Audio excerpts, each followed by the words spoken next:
Guys last video में हमने अपने सारे क्लासिफिकेशन ऑफ सिस्टम्स को एंड कर लिया था, सारे डिस्कस कर लिए थे जितने भी टाइप्स ऑफ सिस्टम्स थे। इस वीडियो में अब लोग हम अलग से एक स्पेशल केस को डिस्कस करेंगे which is linear and time invariant systems. हमने लीनियर सिस्टम को सीखा हुआ, हमने टाइम इनवेरिएंट सिस्टम्स को सीखा हुआ। अब हम लोग उन सिस्टम्स की बात करते हैं जो बोथ लीनियर हो एंड बोथ टाइम इनवेरिएंट हो। फटाफट से बिना टाइम वेस्ट किए वीडियो को शुरू करते हैं। वीडियो को एंड तक जरूर देखना।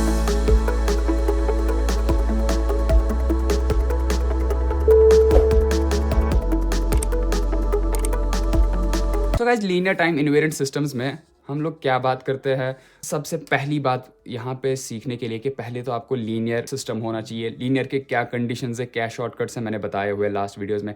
इसी तरीके से वो टाइम इनवेरिएंट भी होना चाहिए एंड उसके क्या शॉर्टकट्स है, कैसे हम चेक करेंगे, उसका भी वीडियो बनाया हुआ। ऊपर आई बटन पे क्लिक करके जिनको ये सब चीज़ें नहीं आती मेरे प्लेलिस्ट को चेकआउट करना, ठीक है।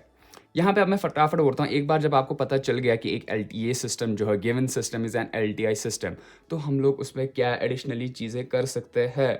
देखो क्या लिखा हुआ है, an LTI system is considered with respect to impulse response. That means if input is impulse output is impulse response. अब इसका क्या मतलब है, ये बारी बारी शब्द इम्पल्स रेस्पॉन्स वाले जो मैंने यहाँ पे वर्ड्स यूज़ किए, एक ब्लॉक डायग्राम से आप लोग समझ जाओगे। देखो सपोज मेरा कोई सिस्टम है, उसमें मैंने इनपुट सिग्नल x(t) दिया है एंड मेरा जो आउटपुट है मेरा जो आउटपुट है y(t) है, ओके।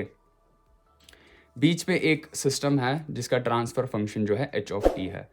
तो यहाँ पे मैं क्या कहता हूँ कि एक LTI सिस्टम वो होता है जब आप इनपुट दो इम्पल्स, जब आप क्या x(t) को एज दो equal to impulse is equal to delta t कर दो, उसके बाद जो आउटपुट देगा आपका वो होगा सेम h(t). क्या होगा, same h(t). If input is impulse output is impulse response. देखो कैसे y(t) जो होता है वो कन्वोल्यूशन होता है x(t) का इस h(t) के साथ। अभी तक डेल्टा t को भूल जाओ। सिंपली जब आप किसी सिस्टम में x(t) दोगे एंड उसका कुछ ट्रांसफर फंक्शन h(t) दिया होगा, y(t) ऑब्टेन करने के लिए इसको प्लस नहीं करना, इसको मल्टीप्लाई नहीं करना है, इन दो का कन्वोल्यूशन करना है। दैट मीन्स x(t), ये star mark means convolution h(t) के साथ। एंड यहाँ पे देखो मैंने क्या किया हुआ है, मैंने यहाँ पे जो है डेल्टा t को इनपुट दिया हुआ है, तो मैं x(t) को डेल्टा t से रिप्लेस कर दूंगा, तो delta t convolution with h(t). And ये सब चीज़ें आगे जाके और क्लियर होंगी कि कैसे वो h(t) ही आएगा। अभी के लिए याद रख लो कि अगर आप लोग किसी फंक्शन डेल्टा फंक्शन को कॉन्वोल्यूशन करते हो विद सम सिग्नल, तो वो वापस वही सिग्नल आ जाता है। सपोज यहाँ पे अगर x(t) होता, y(t) होता, तो डेल्टा t के साथ कॉन्वोल्यूशन पे करने पे वो सेम सिग्नल ही आता। इस चीज़ को हम आगे ज़रूर देखेंगे। अभी के लिए बस मान लो डेल्टा t कॉन्वोल्यूशन में h(t) is equal to h(t), तो मेरा y(t) कितना आया, h(t) वापस आया, ठीक है। इस h(t) को मैं कहता हूँ इम्पल्स रेस्पॉन्स। कि इम्पल्स इनपुट देने पे मेरा आउटपुट जो आ रहा है उस समय के ट्रांसफर फंक्शन को हम क्या कहते हैं, इम्पल्स रेस्पॉन्स, ठीक है। यहाँ पे देखते हैं एक और चीज़, the output of LTI system is input convolution with impulse response. अभी हमने क्लियर किया था ये जो मेरा इम्पल्स रेस्पॉन्स है h(t), ठीक है, क्योंकि ये आउटपुट कब आ रहा है ये h(t), जब मेरा इनपुट होता है impulse.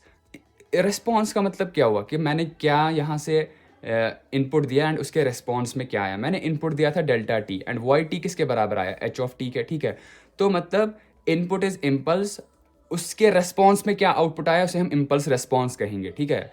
Response is nothing but उसके जवाब में मेरे इनपुट के रेस्पॉन्ड, उसके बदले में उसने क्या दिया, उसने इम्पल्स, उसने h(t) दिया, इसीलिए मैं इसको कहता हूँ इम्पल्स का response. That is this h(t) is impulse response, okay. So वही मैंने यहाँ पे कहा हुआ है, जब एक LTI सिस्टम को आपको दिया हुआ होगा एंड आपको कुछ x(t) एंड h(t) दिया होगा, h(t) को अब हम इम्पल्स रिस्पॉन्स के नाम से बुलाएंगे, okay. So y(t) is nothing but x(t) का convolution with this impulse response h(t). यही चीज़ हमने यहाँ पे भी देखी थी एंड यही चीज़ यहाँ पे भी मिल रही है। Now y(t) x(t) convolution with h(t) है। मैथमेटिकली कॉन्वोल्यूशन को आप कैसे एक्सपैंड करोगे, it is nothing but area होता है, इंटीग्रेशन करनी होती है आपको। सो इंटीग्रेशन माइनस इन्फिनिटी से प्लस इन्फिनिटी, x(τ) हम लोग टाइम एक्सिस को चेंज कर देते हैं to tau, h(t) minus tau d tau, या क्या कर लो x को शिफ्ट कर लो माइनस टाउ से, t माइनस टाउ से, एंड h(τ) को एज इट इज़ रख लो। यूजुअली कोई भी जो आपको दो में से सिंपल लगे, मतलब प्रॉब्लम टू प्रॉब्लम डिपेंड करता है कौन सा आपको ईजी पड़े, वो वाला कर लो, दोनों एक ही बात है। इस चीज़ को हम आगे देखेंगे कि कैसे इसको यूज़ करना है, कैसे हम कॉन्वोल्यूशन करते हैं, कैसे इनपुट देने पे आउटपुट हमारा जो होता है वो कैसे हम लोग लाते हैं। तो आई होप इस वीडियो को मैंने बहुत ही शॉर्ट रखा हुआ है बस ये समझाने के लिए कि जब आप एक इनपुट देते हो एक LTI सिस्टम में तो output is nothing but the convolution of input with impulse response h of t। And h of t impulse response क्यों है? क्यों कि अगर मैं डेल्टा ऑफ t दूंगा तो आउटपुट मेरा h ऑफ t आता है। सो आई होप आपको ये एक अंडरस्टैंडिंग, बेसिक अंडरस्टैंडिंग डेवलप हुई होगी। एंड वीडियो को थम्स अप ज़रूर देना। Thank you guys for watching the video and I will see you the next time.